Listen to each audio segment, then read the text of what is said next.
আসসালামু আলাইকুম। আমাদের একজন প্রধান উপদেষ্টা আছেন, বিশ্ব সেরা অর্থনীতিবিদ, অন্যতম অর্থনীতিবিদ, আমাদের প্রধান উপদেষ্টা অধ্যাপক ডক্টর মোহাম্মদ ইউনূস। তিনি এলে দেশের ব্যবসা বাণিজ্যের উন্নতি হবে, দেশের অর্থনীতির অবস্থা ভালো হবে, আমরা তো অনেকেই আশা করেছিলাম। কিন্তু এখন কি অবস্থা? ব্যবসায়ীরা বলছেন যে খুবই নাজুক অবস্থায় রয়েছে দেশের অর্থনীতি। এটি ব্যবসায়ীদের বলতে হবে না, দেশের অর্থনীতিবিদদের বলতে হবে না, সাধারণ মানুষই আমরা বুঝতে পারছি। এবং ব্যবসায়ীদের অনেকে বলছেন ৩৪ বছরের মধ্যে ব্যবসা বাণিজ্যের অবস্থা এরকমটা হয়নি দেশে। এবং এও তো শোনা যাচ্ছে যে প্রবৃদ্ধির ধার কমে গেছে, ব্যক্তি খাতে বিনিয়োগ কমে গেছে। কি করছে এই সরকার? ব্যবসায়ীরাই বলছেন যে প্রশাসনিক এবং প্রাতিষ্ঠানিক সংস্কারে সরকার যতটা মনোযোগ দিচ্ছে, যতটা গুরুত্ব দিচ্ছে, আসলে গুরুত্ব কতটা দিচ্ছে তাও তো আমরা জানি। এর পেছনে উদ্দেশ্য কি রয়েছে? সমস্যা শব্দগুলো এখন ষড়যন্ত্রে পরিণত হয়ে গেছে।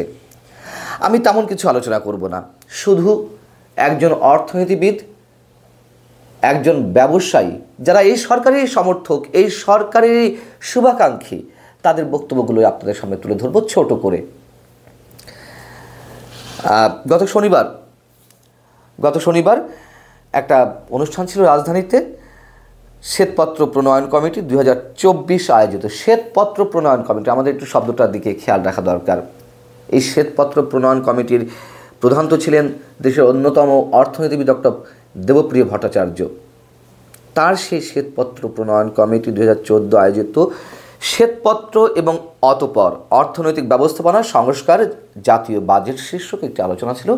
সেইখানে দেশের অন্যতম শীর্ষ ব্যবসায়ী অ্যাপেক্স ফুটওয়্যার লিমিটেডের পরিচালক সৈয়দ নাসিম মঞ্জুর সম্পর্কে আপনারা জানেন, বা তাদের এই ব্যবসা প্রতিষ্ঠান সম্পর্কেও জানেন। এবং আরও ভালো করে পরিচয় দিতে গেলে তার বাবা সৈয়দ মঞ্জুরে ইলাহি চৌধুরী, তিনি তত্ত্বাবধায়ক সরকারের সাবেক উপদেষ্টা। তার ছেলে সৈয়দ নাসিম মঞ্জুর বলছেন, আমরা অর্থনৈতিক অস্বস্তি এবং নিরাপত্তা অভাব বোধ করছি, আর অভ্যন্তরীণ এবং আন্তর্জাতিক বাজারে বিনিয়োগকারীদের নেতিবাচক মনোভাব রয়েছে।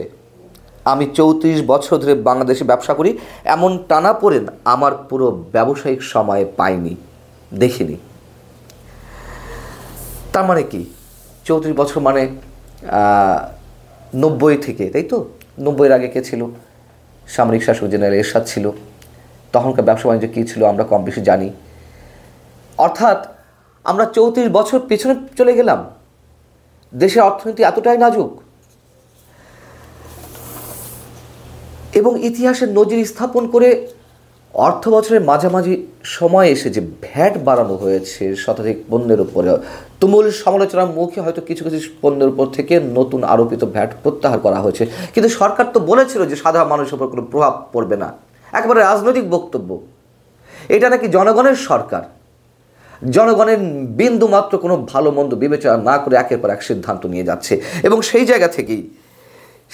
জায়গা থেকেই শ্বেতপত্র প্রণয়ন কমিটির প্রধান ডক্টর দেবপ্রিয় ভট্টাচার্য কি বলছেন? আমরা বিস্মিত হয়েছি এটা দেখে যে কীভাবে অবিবেচনাপ্রসূতভাবে মূল্য সংযোজন কর বা ভ্যাট বাড়ানো হলো। দেবপ্রিয় ভট্টাচার্য বলছেন, প্রশাসনিক ও প্রাতিষ্ঠানিক সংস্কার যতটা মনোযোগ পাচ্ছে, অর্থনৈতিক ব্যবস্থাপনা ততটা মনোযোগ পাচ্ছে না। অনেকেই বলছেন অর্থনৈতিক ক্ষেত্রে এই সরকার আগের সরকারের মতোই কাজ করছে। এই মুহূর্তে অর্থনৈতিক পরিস্থিতির স্থিতিশীলতা, প্রবৃদ্ধির ধারা, কর্মসংস্থান, দারিদ্র্য বিমোচন এবং সামাজিক সুরক্ষা যদি নিশ্চিত করতে না পারি, তাহলে আমরা যারা সংস্কারকে গতিশীল করতে চাই তারা ধৈর্যহারা হয়ে যাবেন।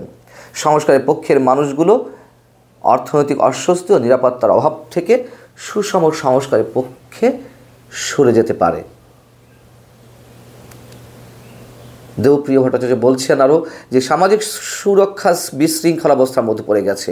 এই সরকার কী ধরনের অর্থনৈতিক উত্তরাধিকার রেখে যাবে, এই প্রশ্ন তুলছেন এই অর্থনীতিবিদ।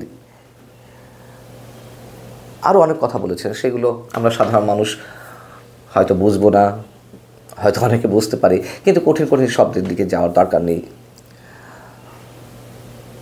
ডক্টর দেবপ্রিয় ভট্টাচার্য তার বক্তব্যের মাঝখানেই বলে ফেলেছেন যে আমরা যারা সংস্কার কর্মসূচিকে সমর্থন করছি তারাই হয়তো পেছনে পড়ে যাব। আমি শুরুতে বলছিলাম যে সংস্কার এখন ষড়যন্ত্রের শব্দের প্রতিশব্দ হয়ে দাঁড়িয়েছে।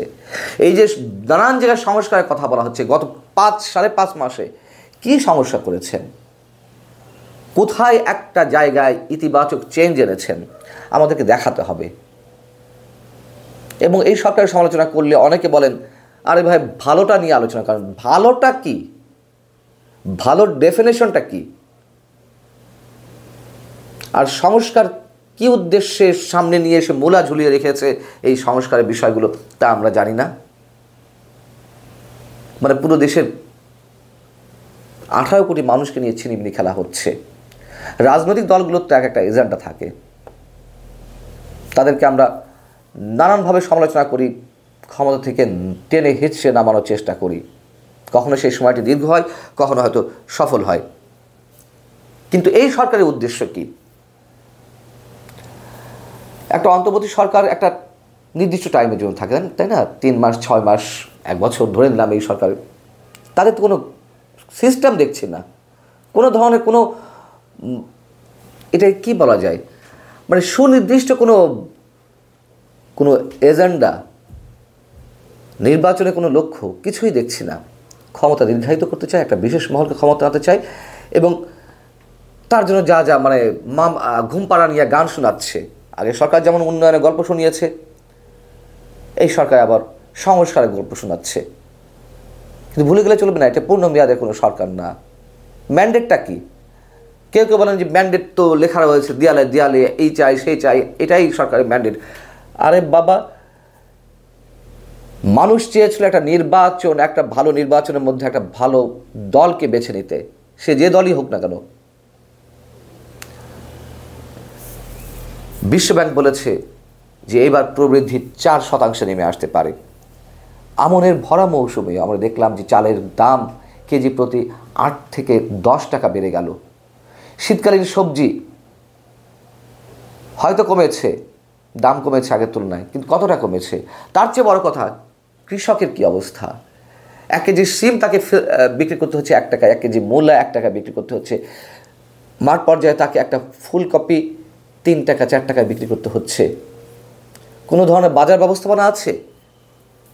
শুধু সংস্কার নিয়ে মানুষের জীবনে নাভিশ্বাস উঠে গেছে। আর এরা শুধু পেয়েছে সংস্কার আর আওয়ামী বিরোধী প্রচারণা। মানে রাজনৈতিক একটা পুঁজি দরকার। তো প্রধান উপদেষ্টা প্রেস সচিব তিনি বললেন যে এই সরকারের প্রথম লক্ষ্য শেখ হাসিনাকে ফিরিয়ে নিয়ে এসে বিচারের মুখোমুখি করা। আরে বিচারের মুখোমুখি করা, কিন্তু প্রধান এবং প্রথম লক্ষ্য কি এটা হতে পারে নাকি? এগুলো কি শুরু হয়েছে আমরা তো বুঝতে পারছি, কিন্তু এর জবাব তো এক সময় দিতে হবে। শেখ হাসিনাকে দিতে হয়েছে না? 15 বছর 15.5 বছর পরে এসে তো তার পরিণতিটা ভোগ করতে হয়েছে। কেউ ছাড়া পায় না, প্রকৃতির একটা বিচার আছে, এবং সবার উপরে মানুষ তো রয়েছেই। আল্লাহ হাফিজ, ভালো থাকুন সবাই।